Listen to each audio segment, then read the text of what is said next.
बिस्मिल्लाहिर्रहमानिर्रहीम। अस्सलाम वालेकुम नाज़रीन।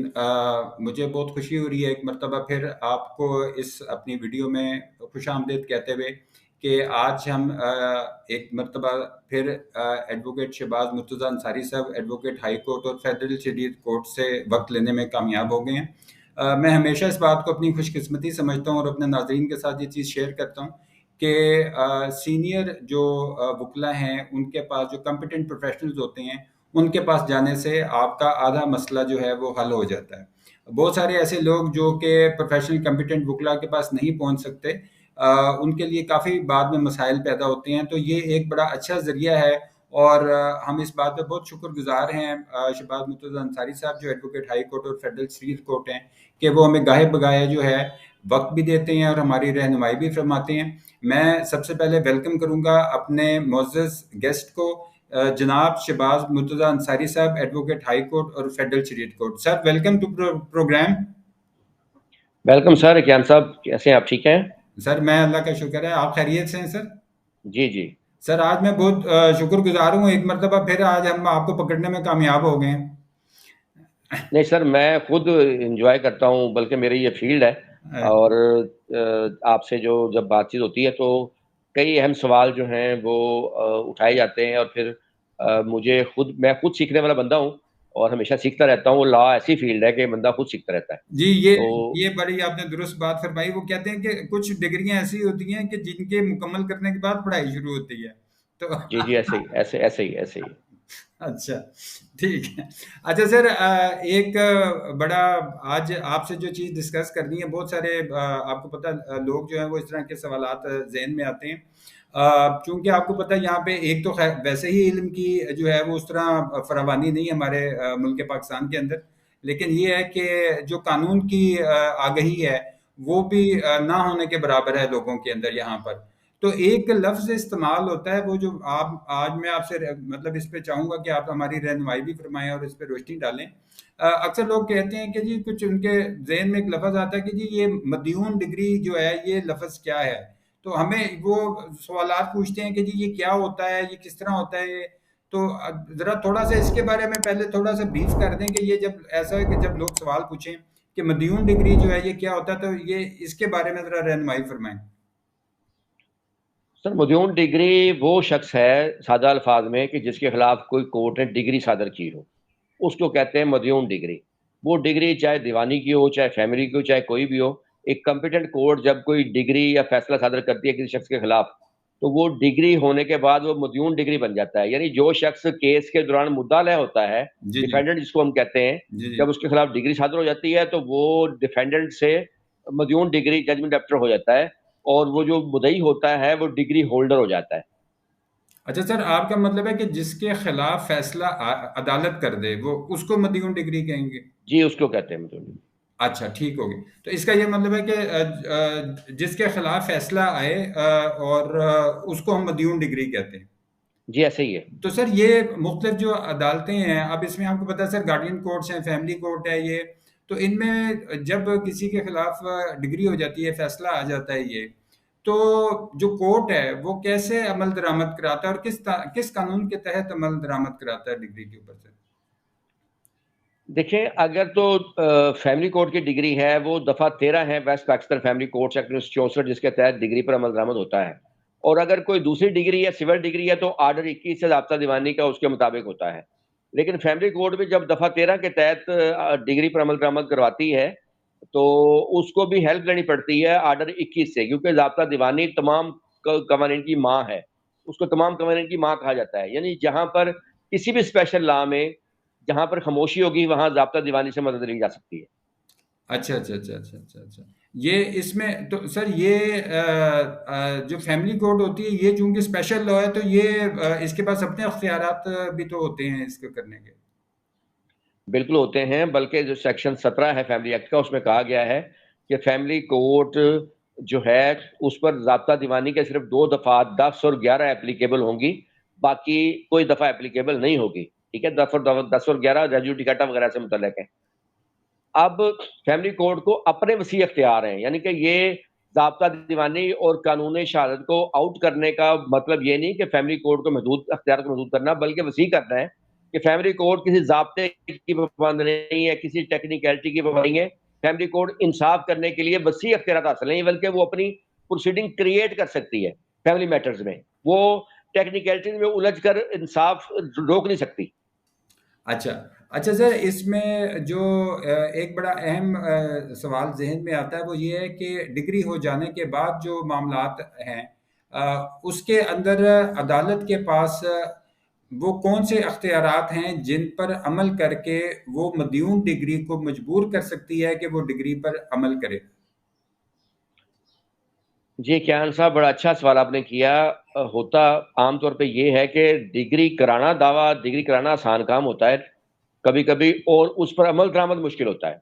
मतलब दावा डिग्री तो 6 माह में हो जाता है, लेकिन जब उस पे अमल दरामद का मसला आता है, तो उसमें कई साल लग जाते हैं और नित नए मसाइल का सामना करना पड़ता है डिग्री दारा खातून को, या अगर मर्द सिविल डिग्री भी हो तो मर्द को। मतलब बाज़ दफ़ा जो इजरा डिग्री है, ये दावे से ज़्यादा मुश्किल काम हो जाता है, दावा डिग्री कराने से। इसमें बहरहाल कोर्ट को मुख्तलिफ अख्तियारात हासिल हैं, कोर्ट के वसी अख्तियारात हैं। अदालत एक तो मदयून डिग्री को गिरफ्तार करवाने का आर्डर कर सकती है और उसको गिरफ्तार करवा के जेल भेज सकती है। दूसरा अदालत को जो अख्तियार हासिल है, वो है मदयून डिग्री की मनकूला या गैर मनकूला जायदाद की नीलामी व कुर्की करके भी रकम डिग्री जो है वो अदा हो सकती है। मनकूला जायदाद कहते हैं मूवेबल प्रॉपर्टी, जो मूव करती हो, जैसे कार है, मोटरसाइकिल है, कोई और चीज़ है। और जो गैर मनकूला है वो इमूवेबल प्रॉपर्टी होती है, जो कि मूव ना कर सकते हो, प्लाट, दुकान, मकान वगैरह जो भी हो सकता है, तो अदालत कर सकती है। और आर्डर 21 रूल 30 ये कहता है कि अदालत बैक वक्त मदयून डिग्री के खिलाफ उसकी गिरफ्तारी का आर्डर भी कर सकती है और उसकी जायदाद की नीलामी कुर्की भी करवा सकती है। ये मैंने इसलिए वजाहत से बताया है कि अक्सर केसेस में जब कोर्ट में जाते हैं तो अदालत कुर्की का आर्डर करती है, तो उससे कहा जाता है कि जनाब वारंट भी जारी करें, तो कहते हैं कि एक ही हम कार्रवाई कर सकते हैं। तो वो कंसेप्ट दुरुस्त नहीं है, कानून मना नहीं करता, बल्कि कानून तो ये कहता है कि रकम की डिग्री में अदालत इजरा के बगैर भी गिरफ्तारी का आर्डर कर सकती है। जैसे डिग्री साद होती है, अदालत उसकी गिरफ्तारी का आर्डर कर सकती है। इसके अलावा फिर अगर उसने कुछ जामन दिया हुआ है मदयून डिग्री ने, तो अदालत उसकी जायदाद की नीलामी में कुर्की भी करवा सकती है। ये भी कोर्ट को अख्तियार है। फिर अगर वो कोई सरकारी मुलाजम है, उसकी तनख्वाह है, तो दफा 60 है ज़ाब्ता दीवानी की, उसके तहत अदालत उसकी आधी तनख्वाह जो है कुर्क कर सकती है। यानी वो आधी तनख्वाह कट के डिग्रीदारों को मिलेगी, या डिग्रीदार जो भी होगा, और पहला 100 रुपया निकाल के और आधी तनख्वाह निकाल के वो दी जा सकती है। तो ये सारी कार्रवाइयाँ हैं। और अगर बच्चों के खर्च नफका की डिग्री है, बाप जो है वो जेल पूरी कराया है, तो दादे के खिलाफ भी कार्रवाई हो सकती है, या बाप अगर बैरून मुल्क है तब भी दादे के खिलाफ कार्रवाई हो सकती है। तो अदालत के पास मुख्तलिफ अख्तियार हैं जिसके तहत अदालत अमल करवा सकती है। जी, बहुत शुक्रिया सर। मैं ये समझता हूँ कि नाज़रीन को ये चीज़ वाज़ेह होगी होगी कि मदयून डिग्री कौन होता है और अदालत के पास कौन से ऐसे ज़राए होते हैं और कौन से ऐसे अख्तियारात होते हैं कि वो अपनी डिग्री पर अमल दरामद करा सकती है। हम इसी मौजू के ऊपर जो है वो आगे गुफ्तगू जारी रखेंगे। अच्छा, अच्छा, अच्छा। अच्छा सर, इसके लिए कोई वक़्त मुतय्यन है कि अगर फैमिली कोर्ट में अगर कोई केस हो तो उसको उसके लिए कोई ख़ास वक़्त है कि उसने अपने मखसूस वक़्त में कोई फ़ैसला करना है, या वो मतलब लामहदूद वक़्त होता है उसके पास? दफा 12A है waste Pakistan family court act 1964 की, जिसमें ये करार दिया गया है कि फैमिली कोर्ट ने 6 माह के अंदर फैसला करना है, और अगर फैमिली कोर्ट 6 माह फैसला नहीं करती, तो कोई भी पार्टी जो है हाई कोर्ट में डायरेक्शन लेने के लिए दरखास्त दायर कर सकती है फैमिली कोर्ट में डायरेक्शन के लिए कि जल्दी फैसला हो। ठीक है, ठीक है। अच्छा सर, ये अदालत जो है ये डिग्री पर अमल करवाती कैसे है? तरीक़ाकार क्या होता है सर इसका? दफा 13 में दर्ज है कि दरखास्त इजरा डिग्री दायर होगी अगर फैमिली कोर्ट जो है कोई डिग्री सादर करती है उसकी बाबत। उस दरखास्त इजरा डिग्री में फरीकैन का नाम होगा, डिग्री की तारीख होगी, डिग्री के खिलाफ अपील हुई या नहीं हुई, उसके बारे में आपने बताना है। फिर डिग्री क्या है, उसमें से कुछ मिला है या नहीं मिला, वो बताना है। फिर ये खाना होता है कि डिग्री पर अमल दरामद कैसे करवाना चाहती है पार्टी, क्या इस्तेदा है उसकी। उसमें लिखा जाता है कि वो इस तरीके से डिग्री पर अमल दरामद करवाया, जैसे कहते हैं दरखास्त इजरा डिग्री, तो वो दायर होती है। सेक्शन 13 है एक्ट 1964 का। अच्छा, तो सर ये फ़रमाइएगा कि ये जिस वक़्त अदालत किसी के हक़ में मतलब डिग्री कर देती है, और आम तौर पे ये देखा गया सर फैमिली कोर्ट में, मतलब अक्सर हमारे पास आपने देखा है कि कुछ मामलात इस तरह के आते हैं कि मतलब कोई एक शादी होती है और उस सिलसिले में ये है कि वो पता चलता है कि जो शौहर था वो बैरून मुल्क को ये नौकरी वगैरह के लिए चला गया और वहाँ जैसे कोई किसी भी मुल्क में, कोई दुबई में, सऊदीया में, अमेरिका वगैरह यहाँ पे चला गया। अब यहाँ पर जो पार्टी है वो तो इधर है, पाकिस्तान में मौजूद है, किसी भी शहर में है, लाहौर में, मुल्तान में, पेशावर में, किसी जगह पे।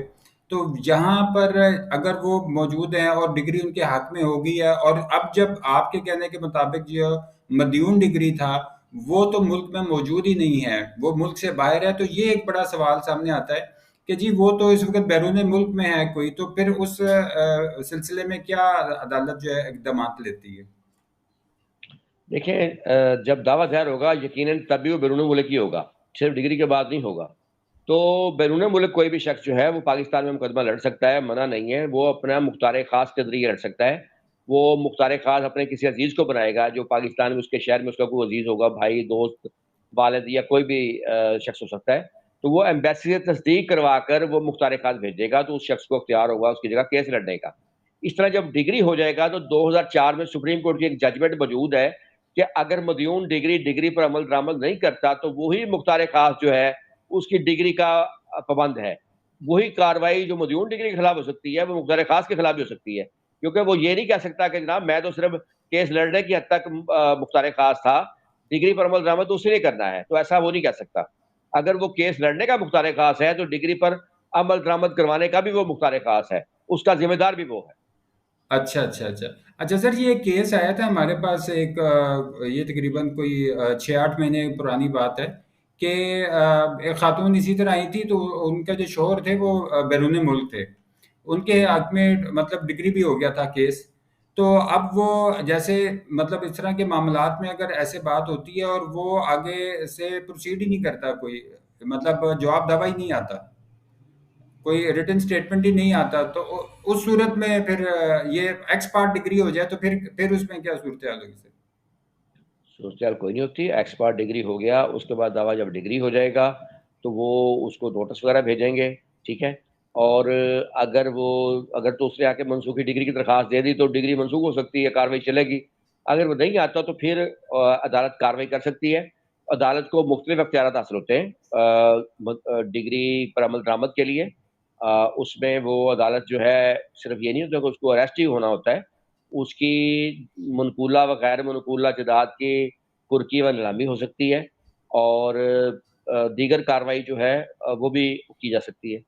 यानी कि अगर तो सामान्य जहेज वगैरह का केस है तो उसमें मदयून डिग्री के अलावा उसके बाप को, उसकी माँ को फरीक बनाया जा सकता है, अच्छा। लेकिन वो तब बेहतर होगा दावे के अंदर ही बनाए। इस तरह अगर खर्चे ना दफे का केस है तो उसमें अगर बच्चों का खर्चा है तो चूंकि मदयून डिग्री बाहर है तो उसके वालिद को फरीक बनाए, यानी बच्चों के दादे को फरीक बना लें, उनके खिलाफ डिग्री ले लें। जहां अच्छा। बंदा बैरून मुल्क हो वहां एहतियात करनी चाहिए दावा दायर करते वक्त, क्योंकि लोग अक्सर फिर भी सिर्फ शोर के खिलाफ कर देते हैं। फिर आप उसके वालिद वालदा को फरीक बना लें। वह फैमिली कोर्ट एक्ट बड़ा वाजे है कि उसमें कोई भी शख्स फरीक बन सकता है जिसको अदालत समझे कि वो जरूरी फरीक है। तो उस शख्स के जो बैरून मुल्क है उसके वालिद को या वालदा को फरीक बना लेना बेहतर है, अच्छा, ताकि वो अगर अगर वो ना भी हो तो उनके खिलाफ कार्रवाई हो सके। मैं समझ गया। अच्छा, अब यहाँ से आपने सर बड़ा बारीक एक नुक्ता जो है वो मतलब वाज़ेह की है और उस पे रोशनी ये डाली है कि ऐसे केसेस के अंदर या ऐसे हालात में जब जो मदयून डिग्री बैरून मुल्क हो, तो दावा दायर करते वक्त ही जो है बीच में जो वालदैन को या किसी को भी फरीक बनाना है, उसी वक़्त फरीक बना लिया जाए तो वो ज़्यादा बेहतर है। बिल्कुल ऐसे ही है, बल्कि सुप्रीम कोर्ट की जजमेंट है कि सामान्य जहेज के केस में वालदैन या उसके भाई वगैरह फरीक हो सकते हैं मुद्दा लेके। उसकी वजह ये होती है कि अब मुद्दा ले, अगर मदयून डिग्री जो बैठा है इंग्लैंड में, सामान तो पाकिस्तान पड़ा है, जी, जी। ठीक है, उसके वालिदैन घर पड़ा है। जी, जी। तो आप उसके वालिदैन को फ्रीक बना सकते हैं। उनके सामान कल को जब डिग्री होगा, उसका इजरा होगा, तो वालिदैन से ही सामान लेना है ना। ठीक हो तो गया। वो फ्रीक होंगे तो उनके खिलाफ कार्रवाई होगी। अच्छा सर, अगर कोई इसमें कोताही कर दे और ये काम ना करे तो उसके पास कोई इसका कानून उसको कोई इस बात में मदद फराहम करता है? फ्राहम करता है। फिर हम कह सकते हैं कि जी फलां घर में हमारा सामान पड़ा हुआ है, मदयून डिग्री का अदालत बैलफ मुकर्रर करे, हमारा सामान उठवाया जाए। और अदालत जो है बैलफ को ऑर्डर कर सकती है, बैलफ पुलिस की इमदाद भी ले सकता है, जाके उसका सामान सारा उठा के वो दे सकता है। अच्छा सर, अगर इसी तरह जी, इसी जी। तरह खर्चा नाम नफके का अगर इशू है, तो अगर बाप जो है डेथ हो गई है या बाप मौजूद नहीं है और खर्चा नहीं दे रहा, तो दादा के खिलाफ कार्रवाई की दरखास्त दी जा सकती है। फिर अदालत देखेगी। बेहतर यह होगा कि दावे के अंदर उसको फरीक बना लिया जाए और डिग्री भी दादे के खिलाफ करवा ली जाए। अच्छा ठीक है। अच्छा, इसका मतलब है कि ये अगर ये चीज़ शुरू में ही हो जाए तो वही मतलब बेहतर रास्ता है जी इस चीज़ को एड्रेस करने का। जी, ऐसे ही है। ठीक है। अच्छा सर, अब यही चीज़ अगर हम बैरून मुल्क से हट के अगर हम ये बात करें कि दो शहर मुख्तलिफ हों। अब जैसे आप इस वक्त माशाल्लाह मतलब मुल्तान में हैं, औलिया कराम का शहर है। तो मैं ये जानना चाहता हूँ कि अगर वो शोहर जो है वो पेशावर में है और लड़की जो है मुल्तान में है, तो फिर अब तो ये मुल्क तो एक है लेकिन शहर मुख्तलिफ हैं, तो इस सूरत में क्या होगा सर? उस सूरत में डिग्री तो लड़की अपने शहर से ले सकती है, ठीक है, दावा अपने शहर में दायर कर सकती है और डिग्री ले लेगी। उसके बाद दफ़ा 25 है waste Pakistan family court section की, जो तरीक़ाकार बताती है कि अगर तो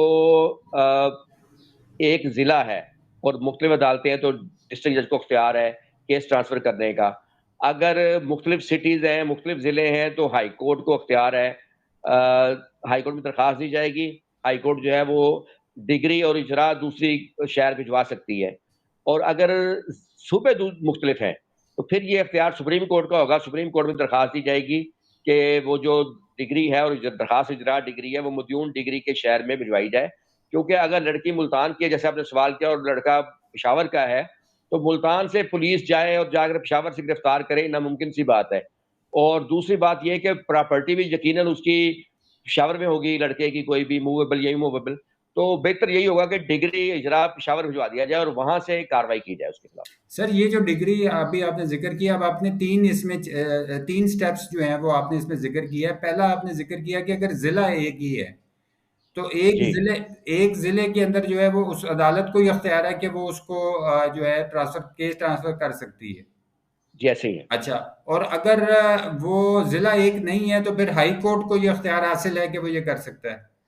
जी और अगर सूबा भी कोई और है तो फिर सुप्रीम कोर्ट जाना पड़ेगा सर। जी, सुप्रीम कोर्ट को अख्तियार है, जाहिर है। अब पंजाब हाई कोर्ट को, जो खैबर पख्तूनख्वा हाई कोर्ट का तो अख्तियार नहीं है ना शहरों का, तो ये सुप्रीम कोर्ट को पूरे पाकिस्तान में अख्तियार है। हाई कोर्ट का अख्तियार अपने सूबे में है। अच्छा, ठीक हो गया, ठीक हो गया। जी सर ये पॉइंट वाज़ेह हो गया। 3 स्टेप्स आपने वाज़ेह कर दिए कि ज़िला एक होने की सूरत में क्या होगा, अगर मतलब कोई शहर मुख्तलिफ है तो क्या होगा, और अगर सूबा भी मुख्तलिफ है तो क्या होगा। तो हमारे नाज़रीन को इस वक़्त ये चीज़ जो है वो बड़ी वाज़ेह होगी कि किसी भी सूरत में जो कानून है वो मुकम्मल इसमें मदद फ़राहम करता है कि चाहे ज़िला एक हो, चाहे सूबा एक हो, चाहे सूबे मुख्तलिफ हों, तो हर जो इसके बारे में किस किस्म की जो दाद-दरसी है वो की जा सकती है। अगर इसमें सर अगर मदयून डिग्री जो है वो गिरफ्तार हो जाए और तो वो कितने अरसे की सर इसमें जेल होती है? सज़ा इसकी क्या है? दफा पच देखें, जो है ना फैमिली कोर्ट एक्ट 1964, उसका दफा 313 जो है, थोड़ा 13, उसमें डिटेल से नहीं बताया गया एग्जीक्यूशन। एग्जीक्यूशन एक बड़ा तवील एक सिलसिला है। ज़ाब्ता दीवानी में जो एग्जीक्यूशन है ऑर्डर 21, उसके 100 से ज्यादा रूल्स हैं, अबव देन 100, ठीक है, जिसमें तरीकार बताया गया इसका। तो दफा 13 तो जो है ना वो अ, अ, दफा 13 में तशरीह की बाकी रहती है, उसमें सिर्फ चंद रूल्स ही बताए गए हैं। सो हेल्प के लेनी पड़ती है ऑर्डर 21 की, ज़ाब्ता दीवानी की। उस पे आला अदालतों के फैसले आ चुके हैं कि वो एप्लीकेबल होगा, उस पे जो प्रिंसिपल दिए गए हैं।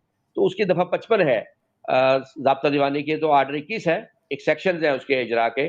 उस दफ़ा 55 के तहत कोई भी मदयून डिग्री जो है, वो अदालत उसको, अगर डिग्री पर अमल दरामद नहीं करता, तो अदालत उसको 1 साल तक के लिए जेल भेज सकती है। अच्छा। अच्छा सर, ये फ़रमाइएगा कि अभी ये कुछ अरसा पहले एक हमारे पास एक केस आया था लाहौर के अंदर। तो वो उनकी आपस में कोई चपकलिश चल रही थी, तो वो लड़के ने आगे से जवाब ये दिया कि तुम अगर मेरे खिलाफ डिग्री कर दोगी तो मैं 1 साल जेल में चला जाऊंगा, तो क्या फ़र्क पड़ जाएगा, मैं 1 साल जेल गुजार आऊंगा। तो तुम्हारी ये सारी जो तुम मेहनत कर रही हो इस चीज़ के ऊपर तुम्हें क्या फ़ायदा होगा। तो मुझे ज़्यादा से ज़्यादा 1 साल की कैद होगी, मैं 1 साल गुजार आऊंगा। तो ये कोई मतलब जो अगर इस तरह की कोई बात हो तो क्या डिग्री खत्म हो जाती है, इस तरह कोई 1 साल गुजार रहा है जेल में? नहीं, ये गलत कंसेप्ट है। हमारे पास भी लोग आते हैं, लड़की खवातीन आती है, वो कहती है, वो कहता है जी अदालत क्या करेगी? अदालत डिग्री कर देगी, मैं कहूँगा जी आप 5-500 किस्तें कर दें, 500 किस्त करवा लूँगा। इस तरह की चीज़ें। या वो कहता है जी अदालत मुझे जेल भेज देगी, मैं साल बाद बाहर आ जाऊँगा। तो ऐसा नहीं है। एक तो अदालतें 5-500 किस्तें नहीं करती, ये भी गलत कंसेप्ट है। और दूसरी बात है कि 1 साल जेल गुजारने के बावजूद डिग्री कायम रहती है, वैसे ही सिर्फ उस डिग्री में वो शख्स गिरफ्तार नहीं हो सकता, लेकिन बाकी तमाम जो जराए हैं डिग्री पर अमल दरामद के, वो अदालत उन पर अमल दरामद करवा सकती है, डिग्री जिंदा रहेगी। अच्छा, अच्छा, डिग्री मतलब अगर अब उसमें मैं आपसे एक ज़िमनी तौर पे बस एक आखिरी सवाल पूछ के फिर मतलब चाहूँगा कि हम आज का जो मतलब ये हमारी वीडियो है इसका हम इख्तिताम करें। वो ये है कि इसमें एक इसी तरह मतलब केस आया है कि जिसके अंदर जो मदयून डिग्री था उसने यही वाली जो आपने जिस तरह बात अभी फरमाई कि उसने कहा जी मैं साल गुजार आऊँगा तो बस ठीक है केस तो ख़त्म हो जाएगा। तो वो जो पार्टी थी दूसरी जो लड़की वाले थे वो मतलब इस बारे में उन्होंने सवाल किया आके कि जी वो हमें तो आगे से ये कहता है कि जी मैंने मैंने तो गुजार ली तो तुम्हारी तो ये सारा कुछ जो होगा मेरा तुम क्या कर लोगे, कर तो तुम कुछ भी नहीं सकते हो मेरा। तो आपने ये चीज़ उसमें वाज़ेह कर दी है कि ये डिग्री वहीं की वहीं कायम रहेगी और उसके ऊपर जो अमल दरामद कराना है फिर भी फैमिली कोर्ट उसके ऊपर अमल दरामद कराएगी। जी बिल्कुल, उसको अख्तियार रहेंगे, उसको अख्तियारात रहेंगे, ठीक हो गया। यानी तमाम उसमें अख्तियार रहेंगे। वो जब तक पूरी उसका वो नहीं हो जाता तब तक अदालत अपना अख्तियार रखती है उसके ऊपर। जी जी। नाजरीन मैं आपके साथ आज की इस वीडियो के अंदर जो चीज़ें हमने आपके साथ शेयर की और हमारी जो रहनुमाई फरमाई शहबाज मुर्तज़ा अंसारी साहब जो एडवोकेट हाई कोर्ट और फेडरल शरीयत कोर्ट हैं कि ये वो बड़े ऐसे मिसकंसेप्शन हमारे माशरे में और लोगों को सवालात इस तरह के उनके सामने आते हैं कि बैरून मुल्क हो तो क्या होता है और अंदरून मुल्क है तो क्या होगा और अगर जेल हो जाए तो क्या होगा। तो ये सारे जवाबात जो हैं ये अभी हमने बड़े मुख्तसर दौरानिए में इसको आपके सामने रखने की कोशिश इस वजह से की है क्योंकि ये हर सवाल ही जो है ये इतना वसी है कि इसके ऊपर मतलब केस टू केस जो है मुख्तलिफ किस्म के हालात और वाक़यात होते हैं। तो लेकिन अभी आपको इस वीडियो से ये वाज़ेह हो गया होगा कि तमाम तर मामलात के जो सॉल्यूशन है, जो हल है, वो कानून में मौजूद है। बात सिर्फ इतनी है कि आप किसी कॉम्पिटेंट प्रोफेशनल के पास जाके अपना मशवरा करें और सर्विसेज जो हैं वो उसकी लें तो उसके अंदर ये चीज़ें आपको दिखाई देंगी कि हर चीज़ का जो जवाब है वो कानून में मौजूद है। इसलिए लोगों की जो कही सुनी बातें होती हैं या जी कोई मुझे फलाने दोस्त ने कह दिया या रिश्तेदार ने कह दिया तो उससे बेहतर है कि आप कॉम्पिटेंट प्रोफेशनल से जो है रब्ता करें। इस वक्त मैं आपसे ये जिक्र करता चलूँ कि शहबाज मुर्तज़ा अंसारी साहब जो एडवोकेट हाई कोर्ट और फेडरल शरीयत कोर्ट है ये एसएन लॉ एसोसिएट्स के रूह रवां भी हैं और जिसकी ब्रांचेस जो हैं ये मुल्क भर में हैं तकरीबन 49 शहरों के अंदर जो है ये एसएन लॉ एसोसिएट्स अपनी जो है खदमात इस वक्त लोगों को दे रहे हैं।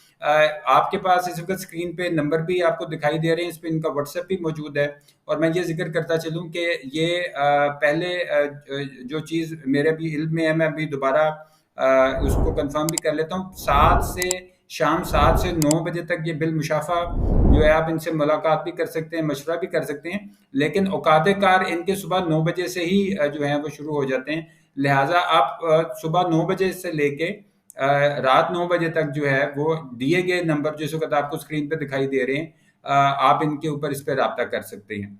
ठीक है, तो सर मैंने ये बात दुरुस्त की कि वो जो आपका शाम से 7 का 9 वाला टाइम था वो 9 से 9 वाला हो गया सर? जी दुरुस्त है। और दूसरी बात यह है कि पहले हमारा मशवरा फ्री होता था, लेकिन वो बेशुमार लोग जिनके संजीदा मसले नहीं भी होते थे वो भी कॉल करते थे, तो मेरी जो लाइफ थी वो भी डिस्टर्ब कुछ हो रही थी और मैं प्रॉपर टाइम भी नहीं दे पाता था लोगों को मशवरे के लिए। तो उसके लिए फिर हमने 1000 फीस अब फिक्स की है। कोई भी शख्स मशवरा करना चाहेगा वो हमारे जायज़ कैश बस नंबर पे भेज के तफसीली मशवरा कर सकता है। उससे ये है कि उनको भी फायदा ये होगा कि उनको डिटेल से उनका सवालों के जवाब मिलेंगे, ना सिर्फ मशवरा मिलेगा बल्कि कानून के मुताबिक उनको तफसील से मैं बता सकता हूँ। और मुझे भी जो ये लोग हर बंदा कॉल कर देता था उसका मसला इतना संजीदा नहीं भी होता था, तो वो उस चीज़ में बेहतरी आएगी और हम बेहतर सर्विस दे सकेंगे। सर ये वैसे आपने बड़ा अच्छा मतलब ये पहलू जो है ये क्योंकि हमारे साथ भी ये चीज़ मामला होता है कि अक्सर और बेशतर फ़ोन आते रहते हैं और लोग जो है ना वो सिर्फ गप लगाने के लिए आधा आधा घंटा जो है ना वो बातें करते रहते हैं जी इधर जी। उधर की। तो ये सही। तो ये आपने मतलब अच्छी रहनुमाई फरमाई है और ये बिल्कुल दुरुस्त इक़दाम है कि अगर किसी मतलब कॉम्पिटेंट प्रोफेशनल के साथ आपने बात करनी है तो मेरा ख्याल है कि जिस तरह के मसाइल होते हैं उसके सामने 1,000 रुपये फीस तो कुछ भी नहीं है। आज तो वैसे ही आप किसी से डॉक्टर के पास भी चले जाएं तो लाहौर में तो इस वक्त तीन तीन साढ़े तीन 4,000 रुपये तो एक वक्त की फीस डॉक्टर ले लेते हैं, जो 5 मिनट भी नहीं देते सर। ये फीस नहीं असल में है, आपकी बात दुरुस्त है। ये सिर्फ इसलिए रखा गया है ताकि जिस बंदे ने कॉल करनी है कम अज कम उसको, वो कुछ संजीदा बंदा हो जिसने संजीदा लीगल इशू हो, और जब वो 1,000 पे करेगा उसको पता होगा कि मैंने मशवरा करना है। तो ऐसे नहीं हर बंदा, छोटा सा मसला है और वो कोई खास मसला है भी नहीं, वो कॉल कर दे। ज़ाहिर है मैं कोर्ट में बहस कर रहा होता हूँ, हाई कोर्ट होता हूँ, मुख्तलिफ अदालतों में होता हूँ, तो इससे बेहतरी आई है। मैंने ये जो चीज़ की है इससे बेहतरी आई है, लोगों को अच्छा मेयार मिल रहा है, और मुझे भी जो है अपने मामला देखने में बेहतरी आई है। नहीं सर, ये बहुत अच्छा इकदाम किया। नाज़रीन देखें, ये चीज़ आपके साथ जो अभी शेयर की कि आप सुबह 9 से रात 9 बजे तक जो है ये जो स्क्रीन पे दिए गए नंबर है इन पर रब्ता कर सकते हैं। और इस वक्त जो मुल्तान में तो बज़ाते खुद मौजूद हैं, मतलब अगर जो इस वक्त कोई भी पार्टी जो है वो वैसे बिल मुशाफा मुलाकात करना चाहे तो मुल्तान में कर सकती है, लेकिन जो इनके दफातर हैं वो इस वक्त पाकिस्तान के 49 शहरों में मौजूद हैं। तो आप मतलब किसी भी शहर में मौजूद हों तो इससे कोई फ़र्क नहीं पड़ता। मैं आज अपने मेहमान गिरामी का बहुत शुक्रगुज़ार हूँ, और कि उन्होंने आज ये वक़्त दिया और बड़े ही ऐसे बुनियादी और ऐसे बारीक नुक्ते जो कि मतलब लोग सालों कई दफ़ा जो होता है वो इस चीज़ के पीछे ख्वार होते रहते हैं और उनको मतलब इनके जवाबात जो हैं वो सही तरह नहीं मिलते, क्योंकि कोई प्रोफ़ेशनल जो है उनके सामने मतलब इस तरह मौजूद नहीं होता। सर, मैं आज की इस नशिस्त के लिए जो है वो आपका बहुत शुक्रगुजार हूँ कि आज आपने बड़े बारीक नुक्तों के ऊपर जो है वो हमारी रहनुमाई भी फरमाई, आपने इस पे रोशनी भी डाली, और आपने मज़ीद बना के मैं ये कहूँगा कि आपने दरिया जो है वो कूज़े में बंद किया है, कि आपने ये वो चंद बुनियादी, हालाँकि इसमें एक-एक सवाल ही ऐसा है जिसके ऊपर आपको पता है कि घंटों बात हो सकती है, लेकिन आपने बड़ी जिसको कहते हैं कि खूबसूरती से दरिया को कूज़े में बंद किया है। मैं अपने नाज़रीन का भी शुक्रगुज़ार हूँ कि उन्होंने वक़्त निकाला हमारी ये वीडियो देखने के लिए, और आखिर में मैं अपने जो मेहमान गिरामी उनका भी बहुत शुक्रगुज़ार हूँ। सर, शहबाज महमूद अंसारी साहब, एडवोकेट हाई कोर्ट और फेडरल शरीयत court, sir I am very sir thankful and grateful to you कि आज आपने एक मरतबा फिर हमें टाइम दिया। इंशाल्लाह हम दोबारा कोशिश करेंगे कि आपके मसरूफियत में से फिर कुछ लम्हे जो हैं वो आपसे ले सकें, ताकि ये चीज़ जो है हमारे नाजरीन के लिए फ़ायदेमंद साबित हो। Thank you very much ji.